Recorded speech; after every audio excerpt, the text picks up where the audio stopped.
Buenas tardes y buenos días para nuestra audiencia latinoamericana. Muchas gracias por asistir a este diálogo y bienvenidos a esta nueva edición de Diálogos del Instituto Universitario de Análisis Económico-Social de la Universidad de Alcalá. Yo soy Francisco del Olmo, investigador del Instituto y profesor de Economía Aplicada en esta universidad.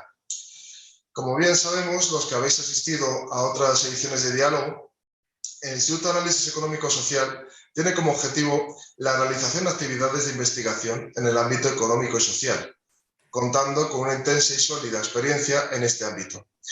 Pero dentro de nuestra misión también tenemos una clara vocación por la transferencia de conocimiento realizado en el ámbito docente e investigación que queremos transmitir al público en general.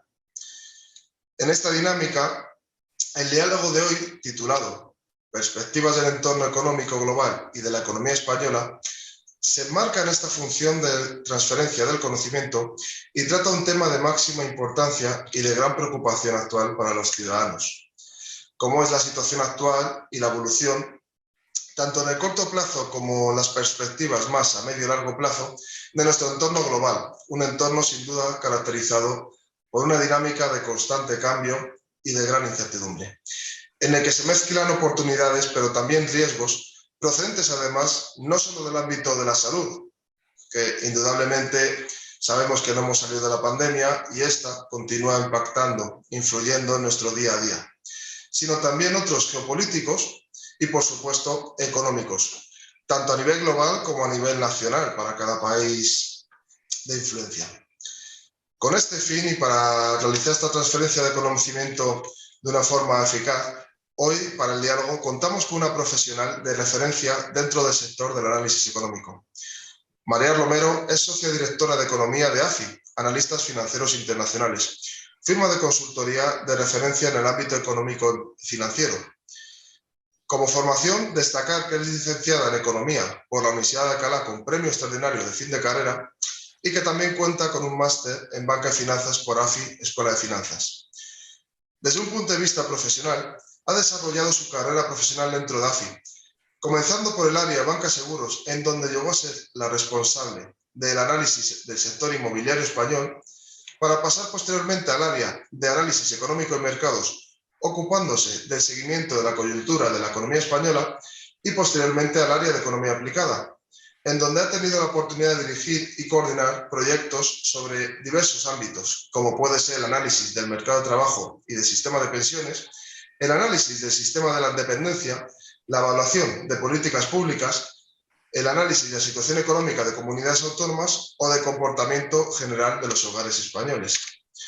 Tiene experiencia no solo desde el punto de vista profesional, sino también docente como profesora de AFI Escuela de Finanzas, y también cuenta con múltiples publicaciones especializadas en el ámbito académico dentro del campo de la economía y las finanzas, a la vez que colabora habitualmente en medios de comunicación.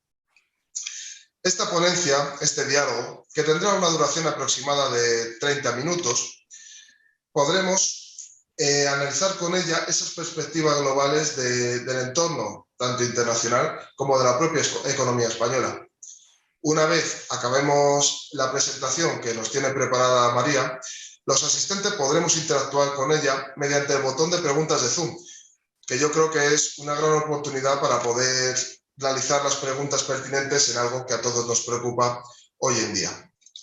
Yo intentaré recoger estas preguntas, intentaré unificar las preguntas más similares, por supuesto, y trasladarlas a la ponente para poder generar un debate dinámico, enriquecedor y, por supuesto, participativo para todos. Por lo tanto, yo creo que este diálogo es una gran oportunidad no solo para entender la dinámica de cambio del entorno actual, sino además para poder comunicarnos, hablar con una de las personas referentes en análisis económico de la economía española. Y por lo tanto, una vez hecha esta presentación y dando contexto a la ponencia que vamos a dar paso, quería agradecer de nuevo a María Romero la oportunidad de estar aquí con nosotros y darnos su visión de la perspectiva del entorno. Y sin más dilación, te dejo paso, María, la audiencia es tuya y adelante. Muchas gracias.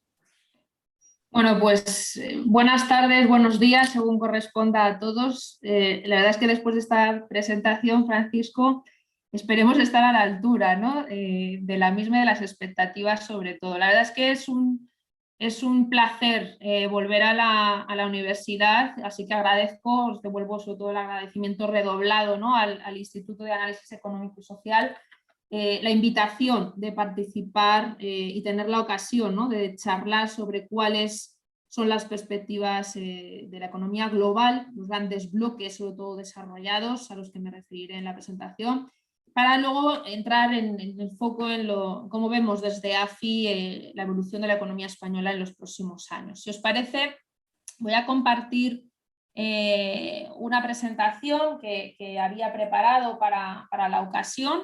Creo que ya se ve, si no, pues me decís e intento que se vea. Se ve correctamente, ¿verdad? Sí, se ve bien, gracias. Vale, muchas gracias, Francisco.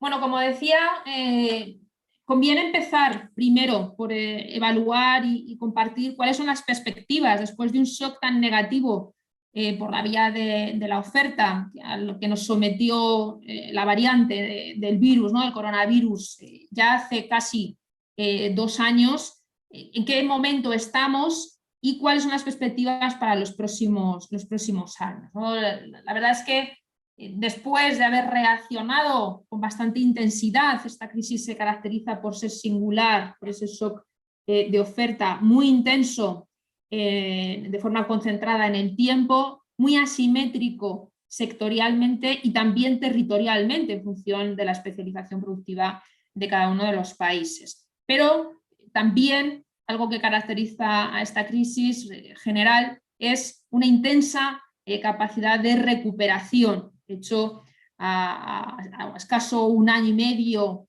2, muchas de las economías, sobre todo las desarrolladas, están ya próximas, si no lo han hecho ya, a recuperar sus niveles previos y, sin embargo, en la anterior gran crisis financiera nos costó bastantes años y trimestres, ¿no? Recuperar esos niveles previos. Con lo cual, una de las características que yo quería compartir en un primer momento es que las perspectivas que tenemos para los 2 próximos años son cuanto menos alentadoras. Es verdad que en algunos casos todavía queda margen por recorrer, pero si se cumplen, si se materializan las perspectivas no solo de AFI, sino también de algunos organismos supranacionales, como puede ser la Comisión Europea, la propia OCDE o el Fondo Monetario Internacional, que hace escasos días daba a conocer la actualización de su World Economic Outlook, bueno, pues lo que nos revelan todas estas perspectivas es que todas las economías, prácticamente sin distinción, mantendrán esa intensidad de recuperación, esa intensidad de crecimiento económico que han venido exhibiendo. En algunos casos probablemente estemos en una senda de ralentización económica, en otros casos aceleración, como es lo esperado para la economía española, como luego me referiré. Es verdad que este contexto favorable, este viento a favor, bueno, pues no está exento de riesgos, lo comentaba antes Francisco en su intervención. Bueno, los principales riesgos siguen viniendo de la situación epidemiológica. Omicron y la irrupción de Omicron lo que nos ha sometido es, bueno, pues a una incertidumbre nuevamente de cómo iba a evolucionar la curva de contagios, cómo iban a evolucionar sobre todo los indicadores más graves de la pandemia y si eso se iba a traducir a restricciones de actividad intensas, de las cuales, bueno, podríamos deducir una interrupción del ritmo de recuperación y, por lo tanto, bueno, pues esa dificultad de dar continuidad a esas buenas perspectivas que teníamos albergadas hasta el momento. El otro elemento que ha irrumpido en los últimos 6 meses aproximadamente, desde el verano pasado, es el problema de los cuellos de botella. Seguro que más de alguno de vosotros ha oído hablar, ¿no? Y lo sigue.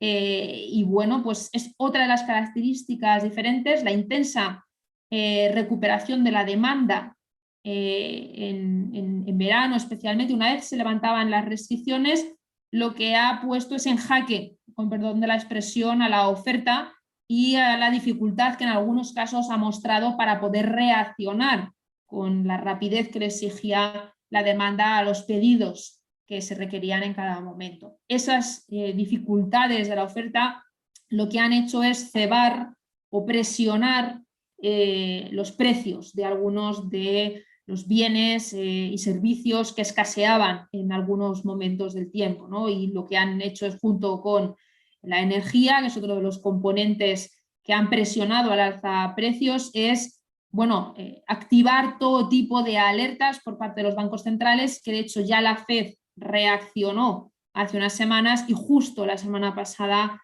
el Banco Central Europeo adoptaba un papel o un mensaje mucho más tensionador del que había trasladado en su último Consejo de Gobierno.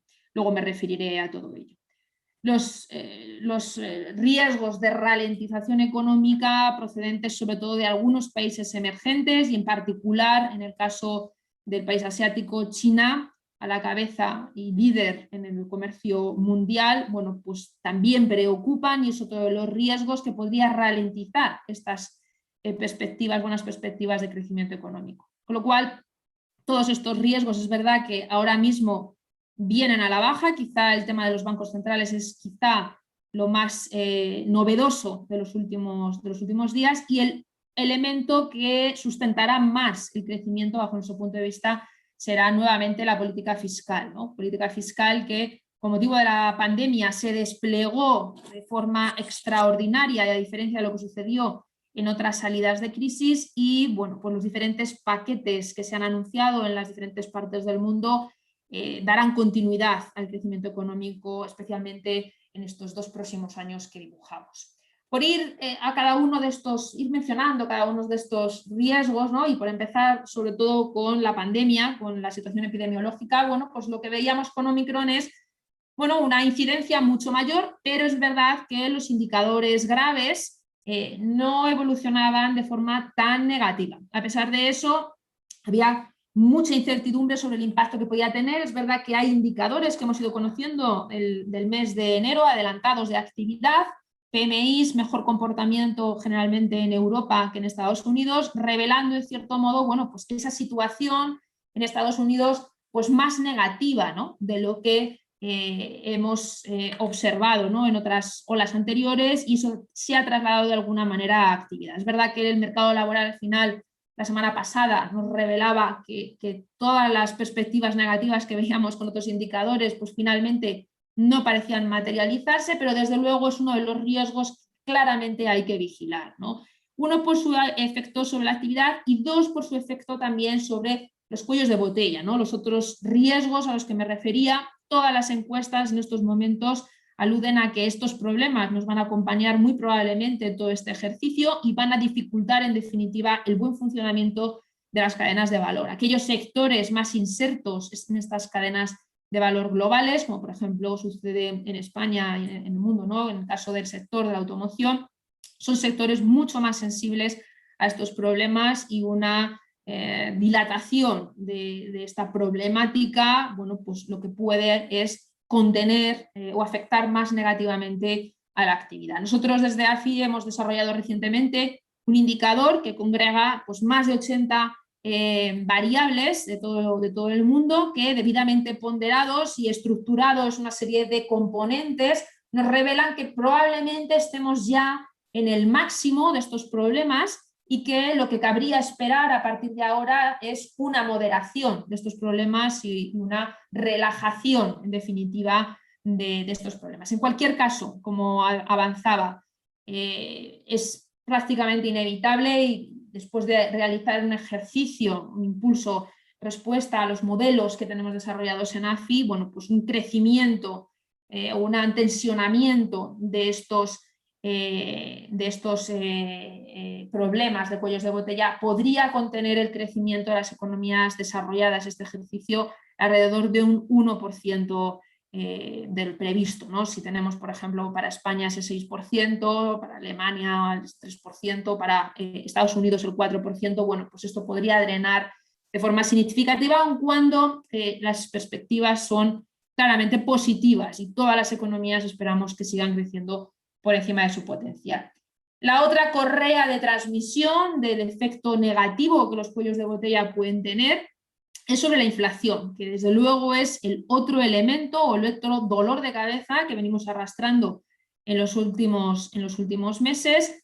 y que es uno de los elementos que al final, con las presiones y la mayor, no tanto transitoriedad como pensábamos inicialmente, pero la mayor persistencia de la anticipada inicialmente y el mayor contagio hacia componentes que forman parte de la inflación subyacente, bueno, pues lo que hace es derivar, ¿no?, en una aceleración de la retirada de estímulos de política monetaria que también se desplegaron en los primeros compases de la pandemia.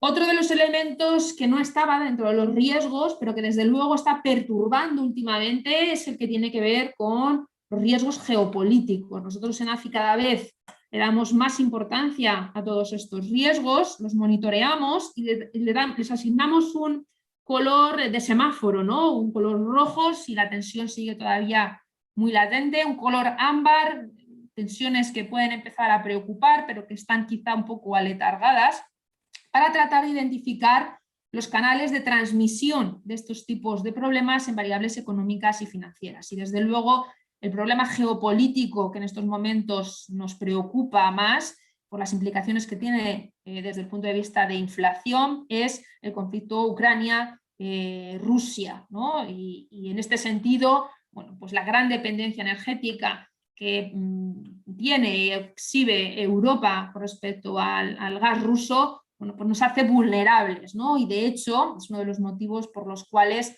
seguimos conviviendo y esperamos que así sigamos estando en los próximos meses con una inflación, una tasa de inflación francamente alta, si lo comparamos con las tasas que veníamos observando en los últimos años. Las perspectivas con independencia del área euro de Estados Unidos, salvando las diferencias a las que ahora me referiré, bueno, pues lo que nos trasladan es que esa mayor persistencia de inflaciones altas, bueno, pues ha derivado necesariamente, ¿no?, en una reacción por parte de los respectivos bancos centrales para ir replegando velas, por decirlo así, con respecto a la política monetaria expansiva que se desplegó hace ya casi 2 años, ¿no? En el caso de Estados Unidos, la verdad es que la situación es muy diferente de la que sucede en el caso del área euro, ¿no? Allí, además de los problemas de la oferta, se añaden también problemas de demanda, ¿no? Problemas de demanda en el sentido de que la demanda muy recuperada con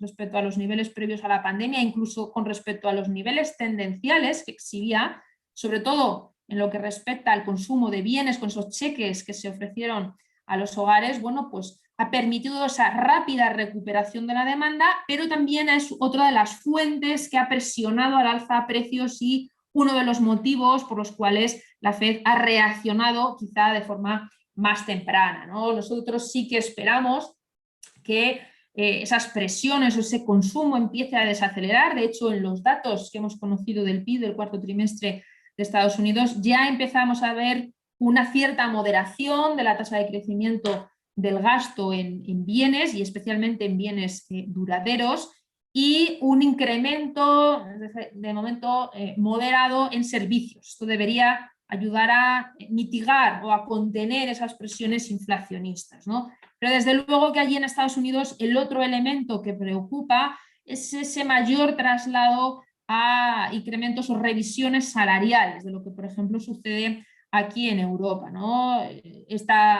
En el día de ayer conocíamos también el dato de la encuesta de las pequeñas y medianas empresas, el ENFIP, en sus siglas en inglés, y bueno, las perspectivas para con la evolución de los salarios, las revisiones de los salarios en los próximos meses sigue todavía de forma muy tensionada, con lo cual cierta continuidad de este traslado de presiones inflacionistas a salarios que, como no podía ser de otra manera, pues como digo, ha llevado a la FED a reaccionar de forma más temprana. En Europa es verdad que no lo vemos ni tampoco se le espera esas revisiones pues acordes, por ejemplo, a la inflación, el dato que conocíamos de arranque de este año, ¿no?, el 5,1% para el área euro, está muy lejos de los niveles de revisiones salariales que se sitúan en el entorno del 1,4%. Y las perspectivas que ha compartido en alguna ocasión el Banco Central Europeo son tendentes a que efectivamente la probabilidad de traslado es más bien reducida, ¿no?, hacia incrementos salariales.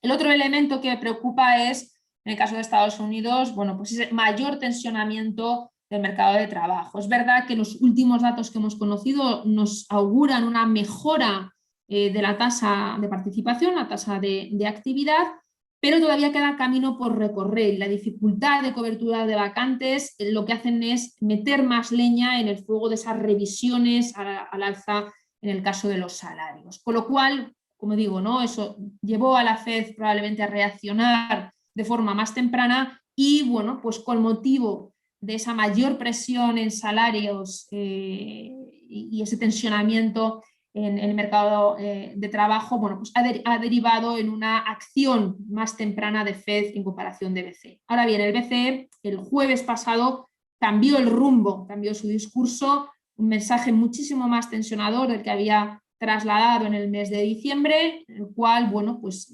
nos avanza que muy probablemente su próximo Consejo de Gobierno del mes de marzo, cuando aproveche para actualizar las previsiones económicas de su staff económico, tanto de crecimiento como de inflación general y subyacente, bueno, pues traslade una retirada, en definitiva, de esas compras, esa reducción de compras que ha venido realizando hasta ahora. Como sabéis, el PEP, el programa pandémico, finalizará el programa de compras este trimestre y el APP, que es el otro programa, pues irá reduciendo progresivamente esas compras, ¿no? Nosotros esperamos que esas compras se vayan reduciendo de forma progresiva hasta finales de este ejercicio y que muy probablemente a partir del primer trimestre del año que viene, a un año vista, la facilidad marginal de depósito empiece a incrementar, empiece a realizar sendas subidas para poder contener y poder contener la inflación y cumplir con su objetivo o su mandato, ¿no? de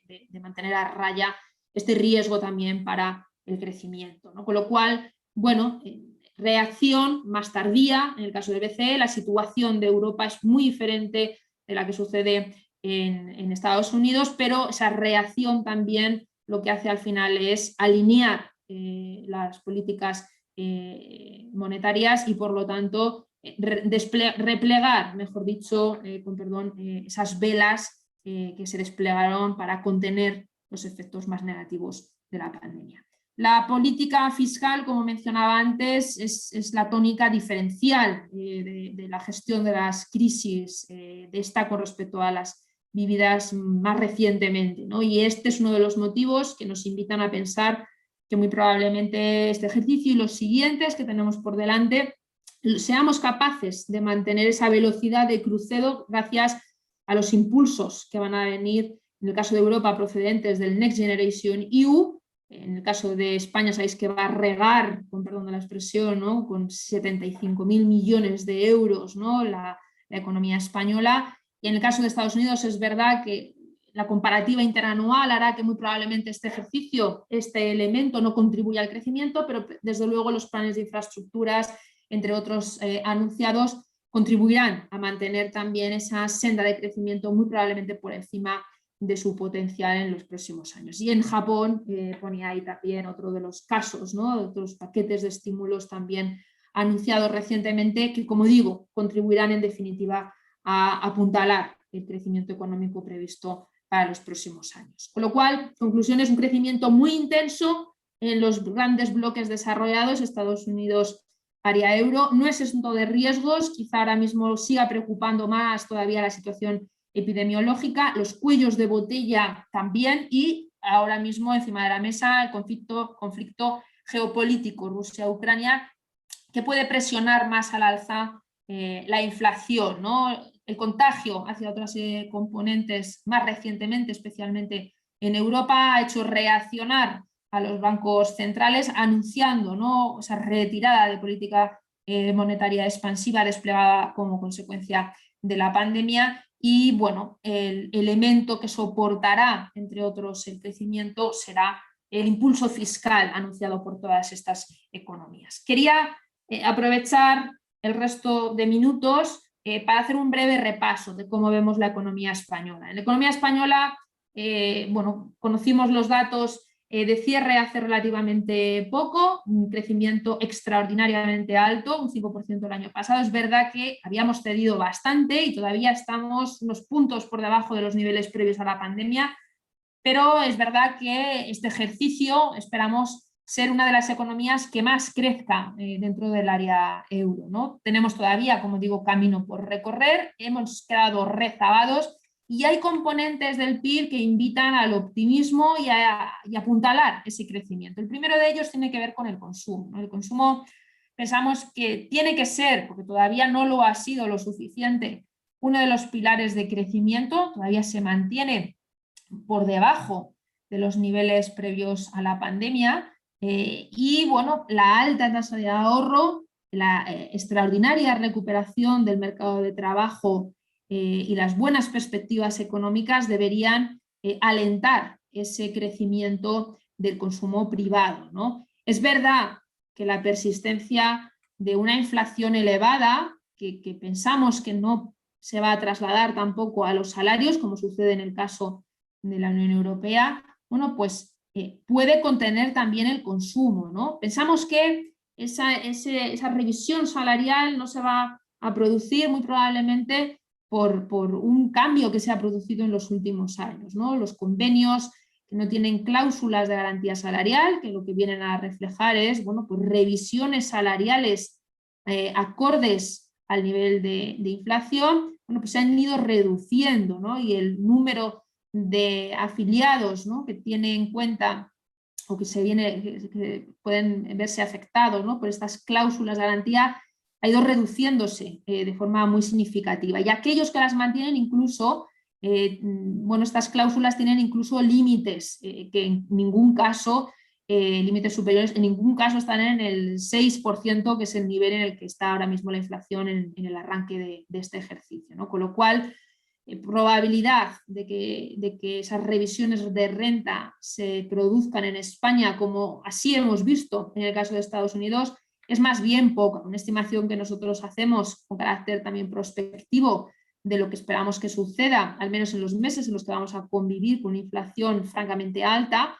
nos augura que apenas un 5%, menos de un 5% de los afiliados puede llegar a reclamar y conseguir unas revisiones salariales de ese tipo de envergadura, ¿no? De esos 5 o 6% son los niveles en los que nos vamos a encontrar. Pero francamente, como decía, con las revisiones que ya vamos viendo últimamente, pues vemos francamente complicado que esto se generalice al conjunto de la población trabajadora. Con lo cual, bueno, pues un ejercicio también de impulso-respuesta, como el que yo antes compartía para los cuellos de botella y su impacto en crecimiento económico e inflación, bueno, pues hemos replicado este mismo tipo de ejercicio en términos de, oye, si la inflación se mantuviese en niveles francamente altos este ejercicio, como así esperamos que suceda, pero si hay riesgo incluso al alza de situarnos por encima de lo que tenemos contemplado en nuestras previsiones, ¿qué sucedería con el consumo en un escenario en el que,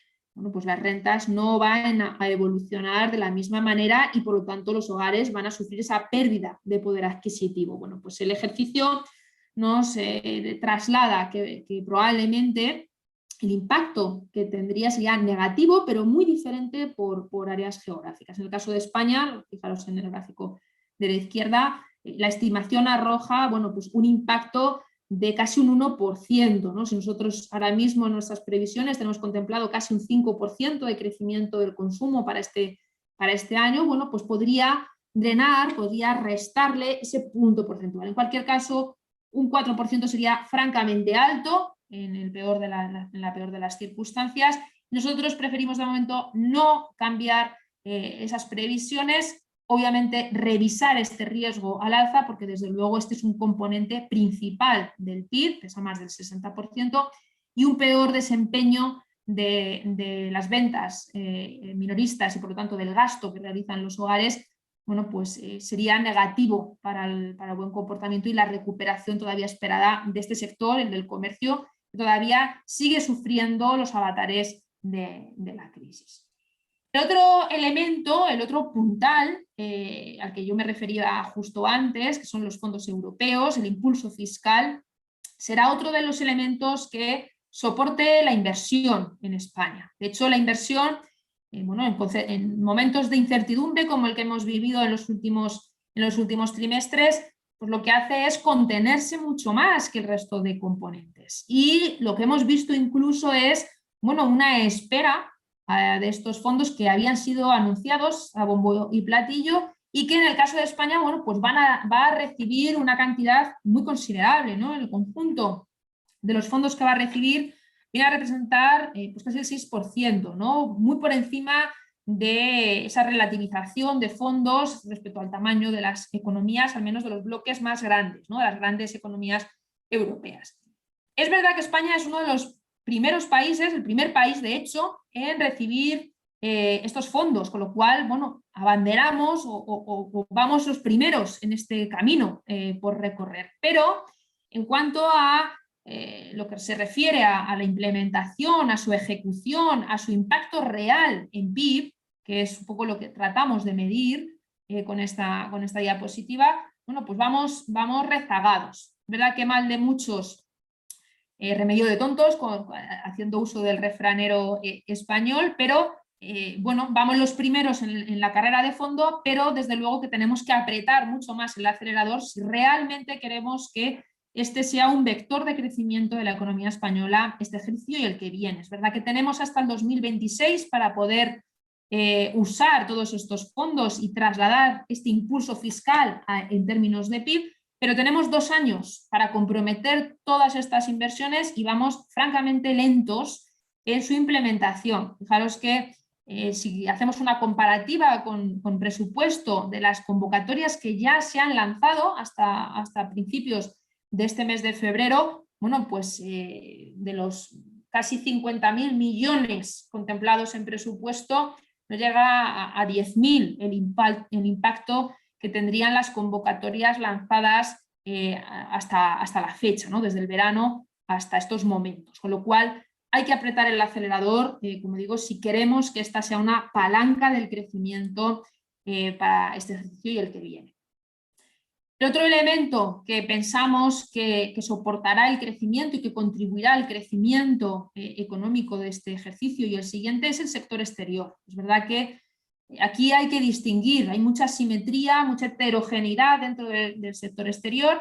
El comercio de bienes se ha comportado extraordinariamente bien en lo que llevamos de pandemia. Eso exhibe una fortaleza y una competitividad reforzada del tejido productivo, especialmente de aquellos que abanderan o que lideran las exportaciones. Me refería justo antes al sector de la automoción como uno de los sectores que tiene un peso económico en nuestro tejido bastante considerable y además está inserto en cadenas de valor globales. Es verdad que los cuellos de botella, los problemas de cuellos de botella le hacen también muy sensible a esos problemas de suministro y a esa normalización de la producción, y eso, bueno, pues es uno de los riesgos que puede contener ese buen comportamiento del comercio exterior de bienes que han venido exhibiendo, como digo, muchos de los sectores más abiertos, ¿no? Cada vez son más las empresas exportadoras regulares, la apertura exterior ha seguido creciendo e incluso los precios, con lo cual,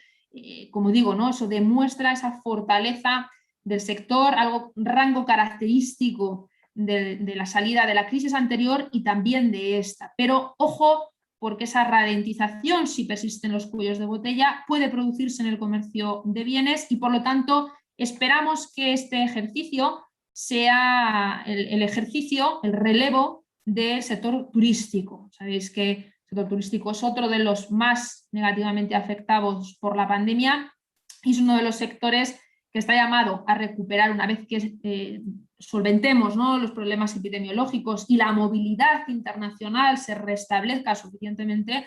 Bueno, pues las perspectivas para este ejercicio que tenemos desde AFI son alentadoras, ¿no? Esperamos, en términos de llegadas de turistas internacionales, doblar los niveles que tuvimos a finales en el ejercicio anterior. Es verdad que los datos que tuvimos a finales del año alientan en cierto modo estas buenas perspectivas, y la evolución de reservas con un horizonte puesto en Semana Santa y verano, que estacionalmente son muy buenos aquí en España, pues nos hace pensar, ¿no?, que muy probablemente este año sea el año del relevo, del pulso, ¿no?, del sector turístico, que todas las empresas del sector también están esperando como agua de mayo, ¿no? con apoyo en la expresión.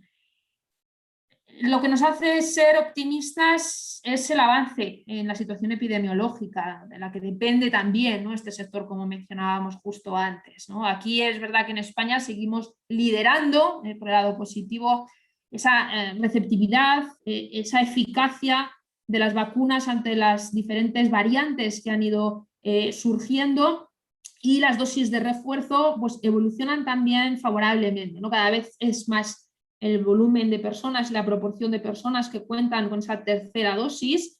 La extensión hacia los colectivos infantiles también avanza muy razonablemente, y eso nos hace ser optimistas con las perspectivas, como digo, de la movilidad y de la recuperación del sector turístico y los servicios turísticos hacia el exterior. El otro elemento que nos hace ser optimistas y que apuntala esos crecimientos es el extraordinario comportamiento también del mercado de trabajo, ¿no? El mercado de trabajo ha recuperado, incluso está por encima de los niveles previos a la pandemia, a diferencia de la actividad. Es verdad que todavía seguimos evidenciando algún tipo de problema o ineficiencia que conviene corregir, pero desde luego que es un buen punto de apoyo para asistir ahora a una recuperación de la productividad. Es verdad que en todo este entorno, ¿no?, habiendo recuperado los niveles, surge esa convalidación y esa aprobación de reforma laboral. Probablemente contenga algo el ritmo de creación de empleo, pero francamente, habiendo recuperado y restablecido todos los niveles, como digo, es quizá el 2022 el momento en el que esperemos ver un mejor comportamiento de la productividad laboral que hasta ahora no hemos visto, y que, bueno, es un ámbito en el que tenemos que seguir perseverando, ¿no?, para converger con aquellos países europeos que nos llevan más pasos dados en este sentido. Y ya por finalizar, porque quiero dejar tiempo, ¿no?, para el diálogo, ¿no?, y la interlocución con todos vosotros, quería hacer un breve repaso de cuál es la situación bueno, pues de las finanzas públicas en un contexto de incremento de los tipos de interés. Es lo que se está hablando últimamente, ¿no?, sobre todo en esta última semana, ¿no?, tras el anuncio del Banco Central Europeo, cómo puede afectarnos ese aumento previsible de los tipos y sobre todo a las finanzas públicas, ¿no?, a la financiación del Tesoro, ¿no?, en un contexto en el que, bueno, pues nuestra deuda ha crecido muy sustancialmente, ya era elevada, no habíamos conseguido reequilibrarla desde la anterior crisis, y pues con todo el despliegue que se ha realizado con motivo de la pandemia de impulso fiscal, bueno, pues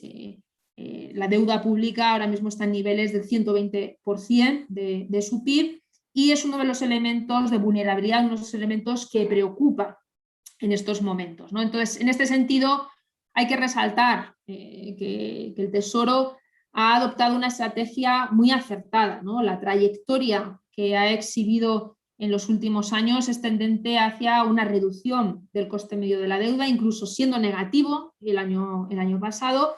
Y bueno, la duración media también de la deuda, bueno, pues nos hace pensar que aunque los tipos se incrementen en un horizonte de 1 o 2 años, bueno, para que eso se traslade al conjunto de la deuda, bueno, pues con unas duraciones crecientes, ¿no?, como lo que se deduce del gráfico de la izquierda, bueno, pues nos hace ser algo optimistas, ¿no?, con respecto a la sostenibilidad de la deuda, ¿no? En este sentido, el crecimiento nominal lo hemos visto antes, ¿no?, un 6% de crecimiento económico real previsto para este ejercicio, más casi 2 puntos, ¿no?, en términos de deflactor, bueno, pues nos hace pensar que ese 8% de holgura de crecimiento nominal en un contexto de incremento de tipos, bueno, y en un contexto también de corrección de déficit públicos, una vez que desaparece en cierto modo esta problemática, ¿no?, de la pandemia, a la que nos ha sometido la pandemia, bueno, nos hace pensar que seremos capaces de ir reduciendo en un horizonte los próximos 5 años la deuda. En cualquier caso, seguiremos estando en unos niveles francamente altos y ahí, bueno, pues los desequilibrios que tenemos ahora mismo son mucho menores que los que teníamos entonces, y el Banco Central Europeo, en nuestra opinión, tampoco pensamos que sea muy agresivo, porque es una característica compartida por otros países europeos, no solo los periféricos, que ahora mismo están en el foco de atención, y por lo tanto pensamos que es un elemento a vigilar, pero desde luego no a preocupar en demasía. Con lo cual, por hacer un balance rápido, ¿no?, de la situación que vemos ahora mismo en la economía española, compartir con vosotros bueno, pues, un mensaje claro, ¿no? Los riesgos que vemos ahora mismo para el crecimiento están sesgados más a la balanza hacia lo positivo. Tenemos un consumo pendiente, ¿no?, de reaccionar de forma mucho más vigorosa de lo que lo ha hecho hasta ahora. Sus fundamentales, sus variables que soportan estas perspectivas deberían contribuir a ello, aun cuando el riesgo de inflación la tenemos pululando.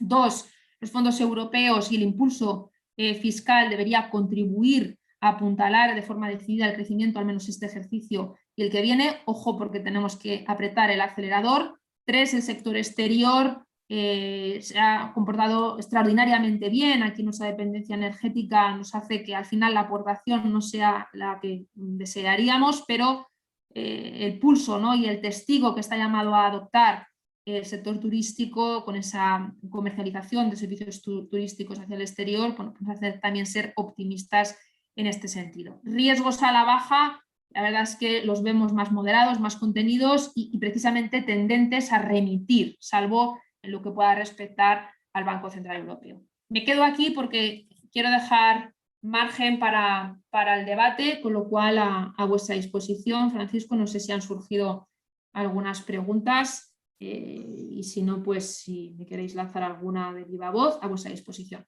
Muchas gracias. Muchas gracias, María. La verdad es que muy completa, muy actual la ponencia y te lo agradezco de nuevo. Han surgido algunas preguntas, te voy comentando. Hay una compañera procedente de Argentina a la que naturalmente le preocupa el tema de la inflación. Te voy a comentar pregunta, pero creo que le has respondido ya una transparencia.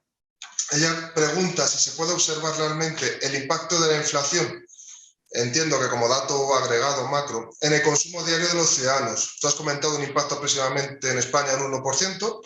Te dejo la pregunta por si quieres profundizar un poco más en la respuesta. Y además pregunta respecto al consumo energético y los problemas con Rusia, ¿qué políticas públicas españolas se están implementando respecto a este tema? Realiza ambas preguntas, te dejo ya la respuesta. Con respecto al impacto en consumo, efectivamente, ¿no? Yo traía a colación un ejercicio que acaba de salir del horno, en función, de hecho lo compartíamos justo en el informe de ayer con nuestros clientes, ¿no?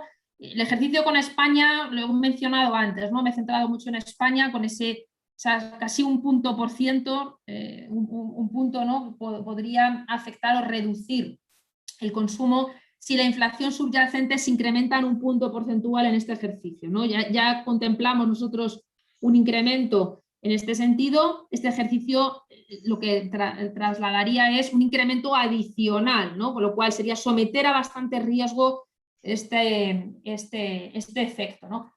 Este mismo ejercicio lo hemos replicado, como veis ahí, para otras economías, Estados Unidos y área euro, y otros bloques dentro del área euro, como Alemania y Francia. Y bueno, la conclusión a la que llegábamos es que, uno, en un contexto como el actual de presiones inflacionistas, el área euro es mucho más sensible, el consumo es mucho más sensible, y el motivo, lo tenéis justo a la derecha, ¿no? Una de las explicaciones, entre otras, es, bueno, en Europa somos mucho más propensos a ahorrar, es decir, en un contexto como el actual, ¿no?, de incertidumbre y compresiones que afectan también a nuestro bolsillo, a nuestra capacidad de compra. Lo estamos viendo, como cuando decía yo también, esas revisiones salariales de formas diferenciales entre el bloque área euro y Estados Unidos. Bueno, pues al final lo que vemos es esa mayor sensibilidad, ¿no? Mayor sensibilidad y ese riesgo a vigilar, porque efectivamente puede alterar, puede impactar de forma negativamente el consumo, y por lo tanto, al ser una partida tan importante dentro del PIB, puede afectar también al crecimiento económico previsto para este ejercicio. De momento nosotros no cambiamos previsiones a pesar de estos ejercicios de sensibilidad que compartía con vosotros. porque pensamos que hay elementos que en agregado invitan al optimismo y son mucho más esos riesgos a favor que este riesgo en contra, ¿no? del gasto de los hogares. Con lo cual, como digo, en este sentido, bueno, pues la explicación y la sensibilidad por compartirla con vosotros. El otro elemento, ¿no? que me preguntabais tiene que ver con Rusia, ¿no? Rusia y el efecto sobre inflación. Bueno, por ir al dato de inflación en España, ¿no? Pero que es compartido también con la Unión Europea y lo podéis ver también en las perspectivas que tenemos para la Unión Europea. Bueno, aquí el conflicto Rusia-Ucrania sabéis que afecta sobre todo la dependencia energética, sobre todo con el norte de Europa, ¿no? En el caso de España, el efecto bueno, nos iría peor si el canal, ¿no? con Argelia, que es el suministro que viene de gas, ¿no? Nosotros somos más dependientes de esta parte del norte de África, que tampoco es verdad que invita al optimismo, pero desde luego que el conflicto geopolítico está mucho más relajado, ¿no? que lo que sucede en estos momentos con esa otra parte del mundo. Con lo cual, el efecto, el vector, la correa de transmisión, aunque seamos menos dependientes energéticamente de ese flujo de gas, desde luego que en precio nos cruje, ¿no? nos afecta negativamente, ¿no? Y en este sentido lo veis en las perspectivas, componente energético y la electricidad, que es uno de los elementos, el gas, que se tiene en cuenta, ¿no? en ausencia de otras fuentes de energía renovables, bueno, pues nos hace ser más vulnerables, ¿no? ante esas tensiones inflacionistas que de momento siguen explicando el grueso de la inflación que tenemos aquí en España y que las políticas adoptadas hasta ahora, bueno, han sido eliminar a lo largo de todo el ejercicio anterior algunos impuestos y probablemente eso se mantenga, pero es verdad que el camino que hemos discurrido hasta ahora con la eliminación o la retirada de energía nuclear y esa apuesta por la energía verde, pues también nos hace más sensibles, ¿no? o más vulnerables en un contexto en el que, bueno, los precios del gas probablemente no en los niveles en los que estamos viendo hasta ahora, pero no, es muy probable que no regresemos a los niveles que veíamos justo antes de toda esta crisis energética y por lo tanto, bueno, pues eso nos hará convivir con una factura de luz superior, afectando pues negativamente también a la capacidad adquisitiva de nuestros hogares. Muchas gracias, María. Ahí la verdad es que han surgido varias preguntas y algún comentario de felicitación hacia la ponencia que te quería trasladar.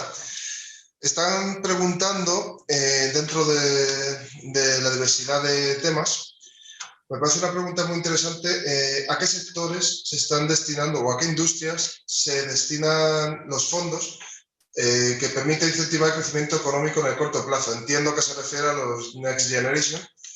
Y para que intentes un poco aterrizar en qué sectores se van a ver más beneficiados por estos fondos europeos. Vale.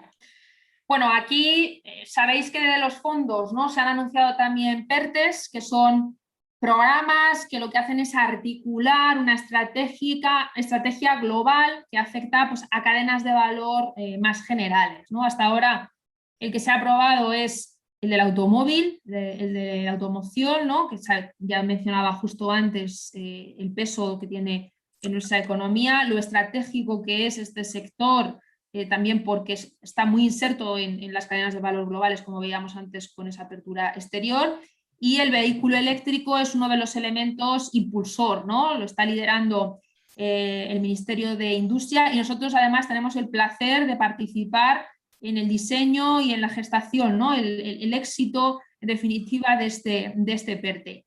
Ayer mismo, si no recuerdo mal, en el Consejo de Ministros se aprobó otro PERTE que en este caso afecta al sector agroalimentario, también un sector estratégico y que España, bueno, pues exhibe también una especialización productiva, no solo por la capacidad exportadora que tiene hacia otras partes europeas, sino también de productos básicos, sino también de productos elaborados, ¿no? que cada vez España, bueno, pues está apostando más, ¿no? por generar más valor en este tipo de productos, ¿no? Un sector, como digo, estratégico que entraña y afecta a toda la cadena de valor y que desde luego es otro de los sectores claramente beneficiados, ¿no? Y el otro tiene que ver con el agua, con energía renovables y con el uso del agua, ¿no? Y la modernización de los sistemas bueno, pues de canalización, que quizá en el caso español pueden quedar algo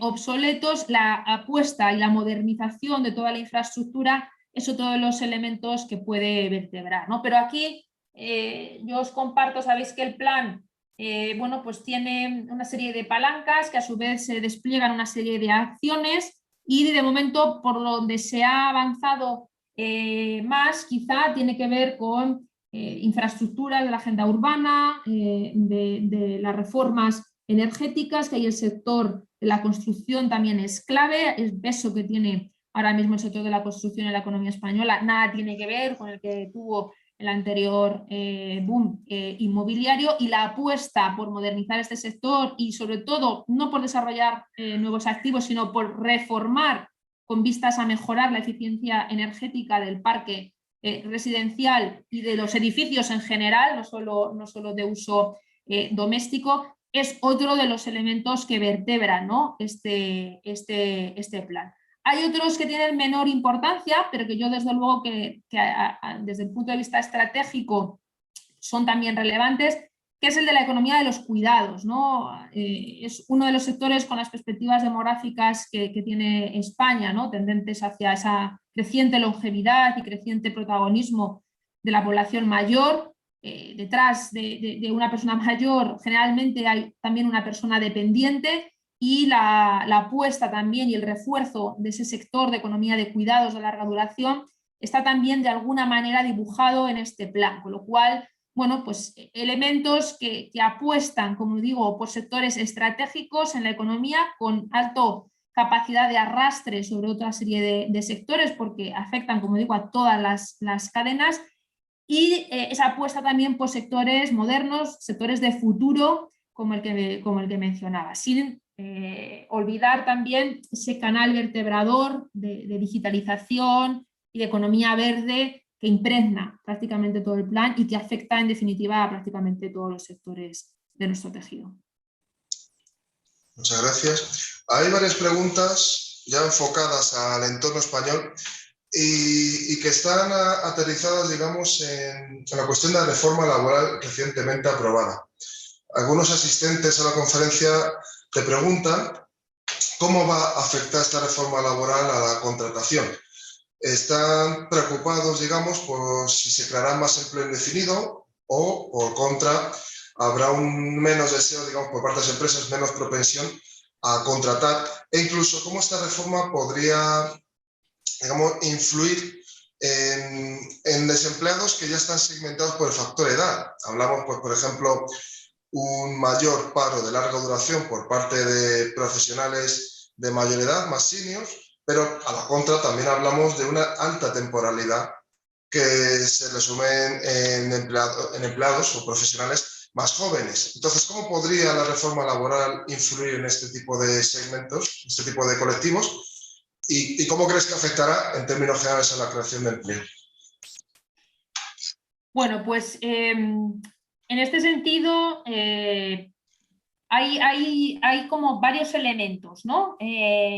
Por atender a lo que respecta a la intensidad de creación de empleo, yo destacaría dos, ¿no? Sabéis que la reforma laboral, uno de los elementos que trae es precisamente contener el uso de la temporalidad, ¿no? De todas las reformas laborales en los últimos años en España, las últimas décadas.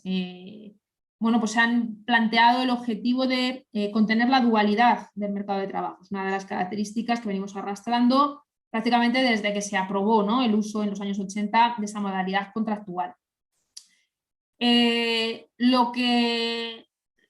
Como se traduce al final es una prohibición, ¿no?, una limitación del uso ya del contrato por obra y servicio, que era uno de los contratos que se utilizaba más frecuentemente, en un 40% de todos los contratos que se celebraron, por ejemplo, ¿no?, por poner cifras, en el 2021 son de esta tipología de contrato. Y la otra forma es contenerlo por la vía de la duración, ¿no? Sabéis que en España se podían utilizar los contratos de forma encadenadas, ¿no? Hasta un máximo de 24 meses. Ahora lo que se hace es contener como máximo un año y siempre y cuando se cumplan una serie de características, ¿no?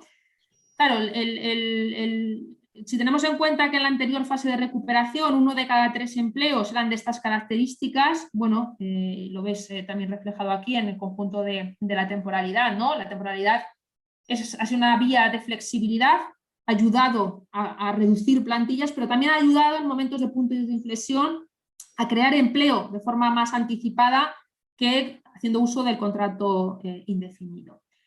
La principal conclusión que se deduce de todo esto es que probablemente el ritmo de creación de empleo que veamos a partir de ahora, de la entrada en vigor de la reforma, como sabéis está desde el 1 de enero y ahora mismo se acaba de convalidar en el Congreso, la semana pasada también, todo muy reciente, bueno, pues probablemente afecte a la UCE. La UCE la dibujamos ahí, una estimación del umbral de creación de empleo que no es más que el nivel a partir del cual tiene que crecer el PIB para poder asistir a un crecimiento del empleo. Bueno, ese nivel era francamente reducido desde la anterior aprobación de la reforma del mercado de trabajo, la del 2012, hace 10 años. Es una de las que probablemente haya contribuido también incluso, ¿no?, a crear empleo tan intenso como el que hemos visto últimamente, pero probablemente esa limitación del uso de la temporalidad, bueno, pues contenga de alguna manera esa creación de empleo tan importante que hemos visto hasta ahora. Es verdad que en un contexto en el cual hemos restablecido prácticamente el empleo que teníamos antes de la pandemia, incluso el máximo que teníamos con una situación incluso más equilibrada el anterior ciclo expansivo, me estoy refiriendo ya al 2008, bueno, pues nos hace pensar, como yo decía antes, que ahora no sea el momento de la creación de empleo, aunque nosotros sí que esperamos creación para este año, pero desde luego mucho más modesta que la que hemos visto hasta ahora, ¿no? Uno, porque ya lo hemos restablecido, y dos, porque pensamos que la reforma puede contener. El problema de contener la temporalidad, bajo nuestro punto de vista, es que puede incrementarse más la rotación, que es otro de los grandes males de la economía española, ¿no? Los contratos ultracortos han aumentado muchísimo su uso en la anterior fase de recuperación, del 14 al 19, 2014 al 19, y probablemente esa limitación en tiempo, ¿no?, del contrato temporal, pero no limitación del uso en el corto plazo, pues haga que probablemente en esta fase inicial, que todavía estamos en algunos sectores, ¿no?, sobre todo comercio, hostelería, construcción, que usan mucho estas modalidades contractuales, se escuden en el muy corto plazo pues para poder satisfacer esas necesidades de empleo que requieran, al menos en los primeros compases de esta entrada en vigor de la reforma. Con lo cual, habrá que ver desde qué punto de vista bueno, pues esa limitación a la temporalidad sigue traduciéndose en crecimiento de empleo mucho más moderado, pero ojo, cuidado a la rotación, que va a ser el elemento a vigilar a partir de ahora, ¿no? Habremos hecho un pan con unas tortas si esto no lo conseguimos controlar.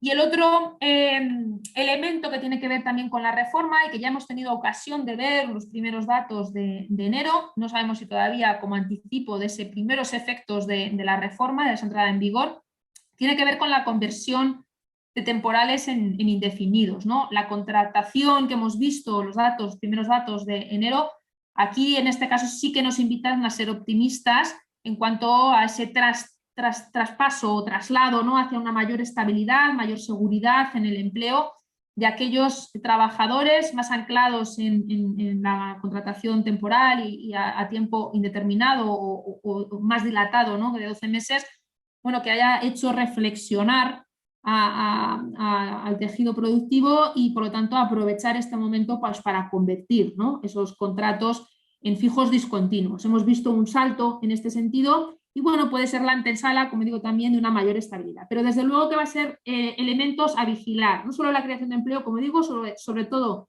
la rotación, en tanto y cuando veamos un mayor uso de los contratos de muy corta duración, sobre todo los de menos de 3 meses, que ahora mismo son el 50% de los que se celebran, Y el otro elemento tiene que ver por el lado bueno, ¿no? Ese inicio, ¿no? de conversión mayor en contratos fijos discontinuos si se mantiene en el tiempo, ¿no?